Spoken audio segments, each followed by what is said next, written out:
Who should be held accountable for the deaths of 77 people in an inner city building in Johannesburg? While the families are mourning, politicians are pointing fingers at each other and NGOs.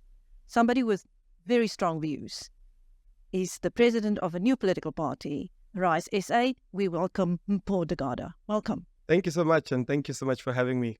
What do you believe is behind the crisis with city slums? I think first and foremost, we must look at the country and its political landscape and really see it for what it is. And I think the big thing that we're all beginning to realize is that we have leaders that are not capable of thinking properly.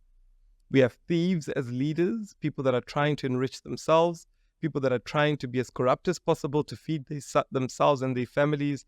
And as a result of that, they are letting the whole country down. And we see this in municipalities, we see this in districts, we see this at provincial level and national level, where people get into government. And when they get into government, theirs is just to steal and to steal more. And this has become a very big issue that we see in all government spheres of South Africa. And that's the reason why we as young people, educated, prepared, and ready to implement solutions, we came together and said, we can't just sit down and let this continue. We must do something.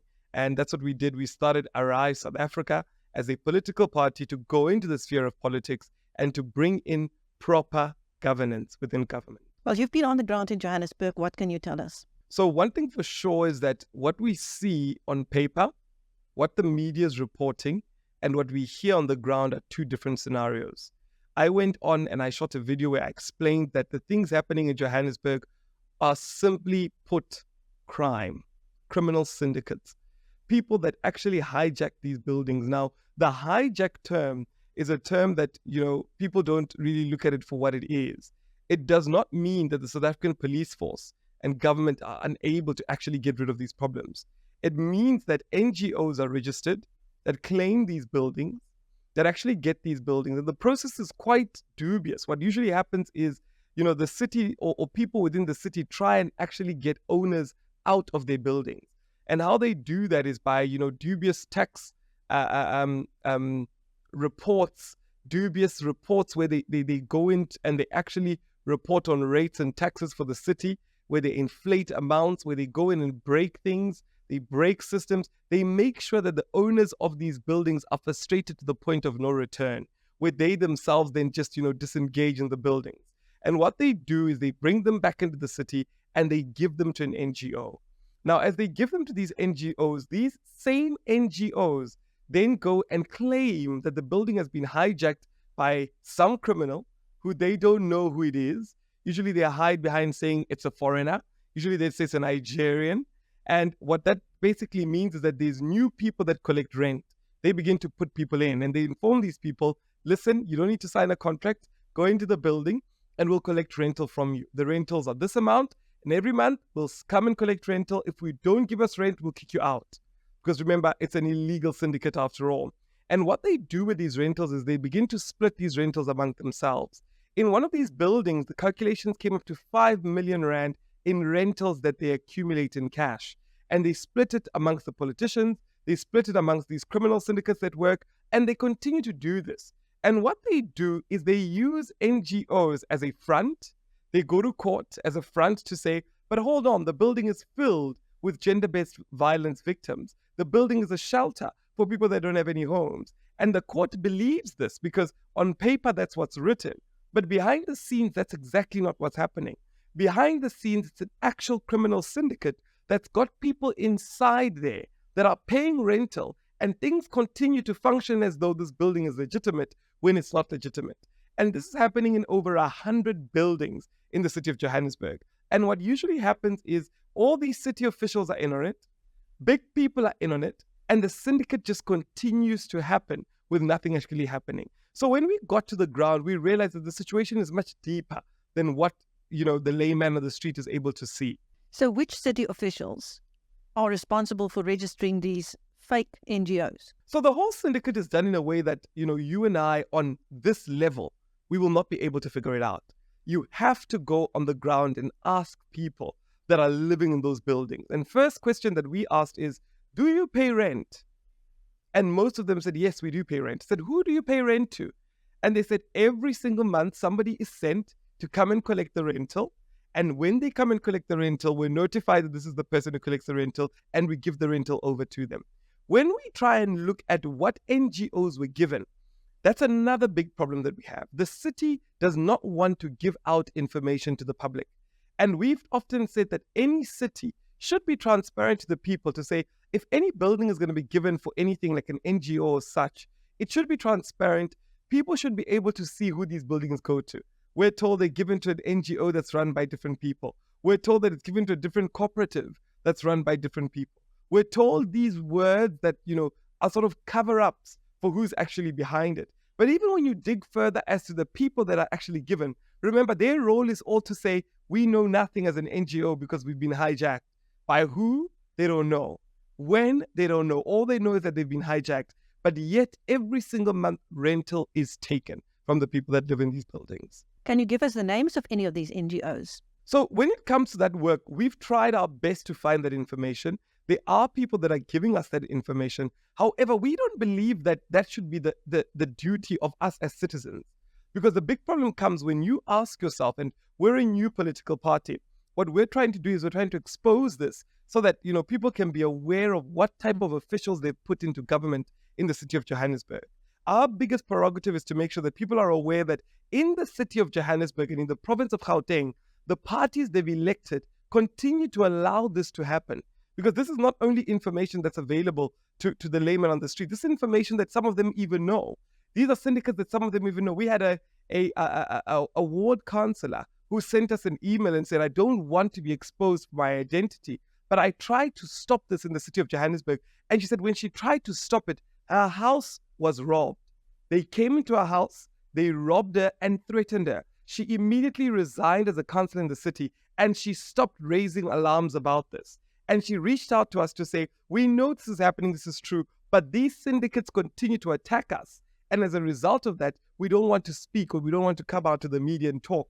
And that's the reason why we as Arise South Africa, we felt that it's important that we actually set our lives aside and take the risk and actually come out and say the truth. Because we believe that if people know the truth will set them free, because then we'll actually see something happen. So our biggest duty is to expose this truth and say the elected officials that are in the city of Johannesburg must be held accountable, and people must ask these questions to them to say, we have been hearing that rentals are collected. We have heard people say this. Why is this not being probed further? Has your whistleblower told you which party officials are involved in this? No, she has not told us which party officials. As I said, she is in fear of her life. So as a result of that, she has not mentioned any officials.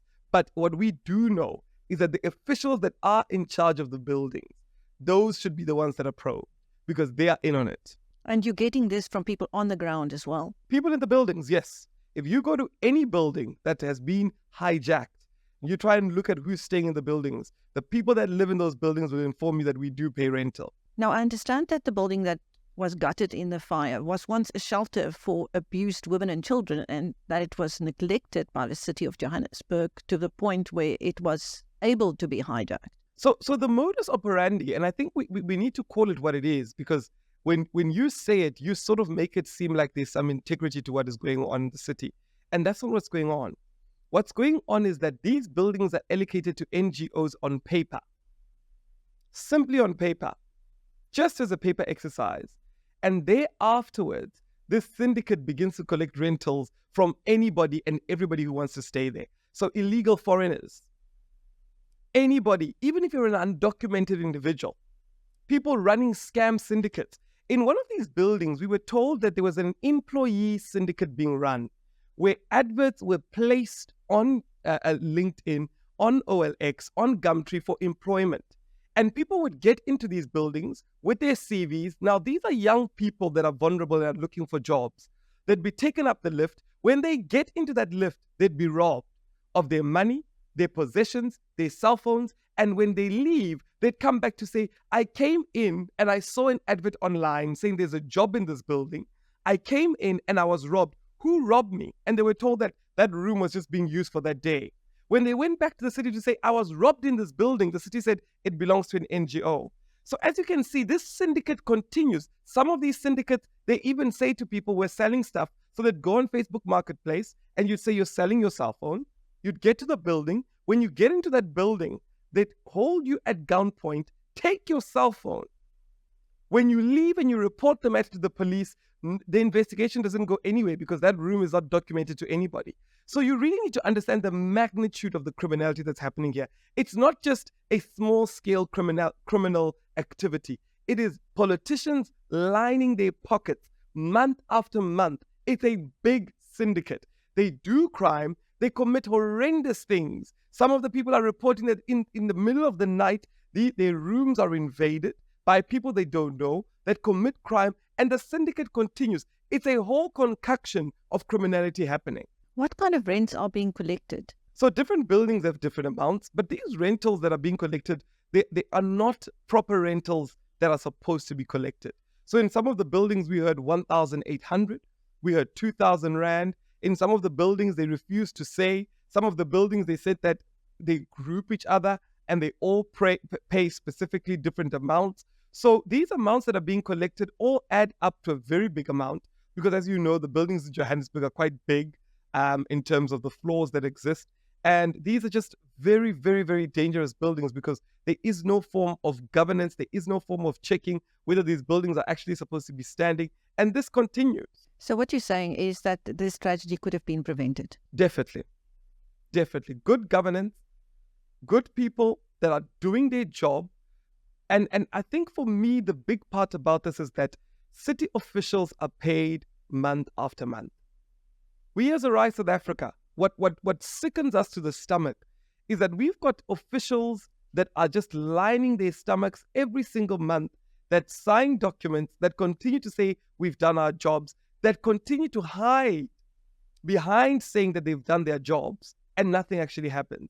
When we have young qualified graduates that could be doing these jobs, that could be ensuring that these things are fixed, that are hindered from entering these markets because of these sort of people. How can you as a party take this further? So our hands are quite tied because we receive a lot of hostility from people in the city. Even on that specific day when we went to the fireplace, there were a lot of political parties that were asking questions to say, why is Arise here? What are they doing here? Who are they representing here? And we could tell by that sort of aggression that they didn't want us there. Because Arise South Africa is a political party that we've said to ourselves, it's either we stand up and we become bold or we die in a country that's dying. And we as young people, we're young people that are realizing that if we don't stand up, we will not have any country.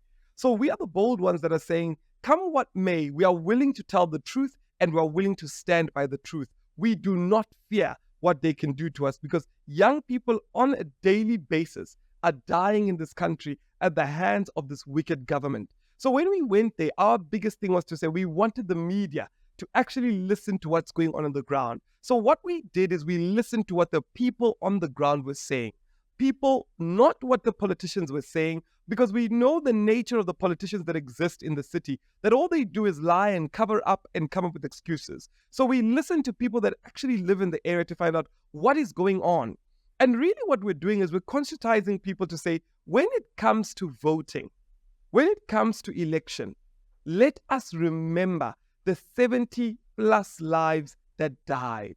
When it comes to actually registering to vote, let us remember what happened. Let us remember that these city officials that were in government getting paychecks every single month, their blood is on the line for the people that died and lost their lives because they are to be held responsible. Let us remember that many of them came in and held talk shows as politicians and gave excuses after excuses while people actually died. And it's important that we take these same remembrance into the voting ballot to say these political parties that are represented in the coalition in the city of Johannesburg cannot be trusted. They don't care for the lives of the people. And they continue to do this at the expense of young people and South African citizens at large. Thank you. That was Mpho Dagada, the president of Arise South Africa, speaking to BizNews about what he believes to be the causes behind the fire in which 77 people were killed. Thank you, Mpho. Thank you.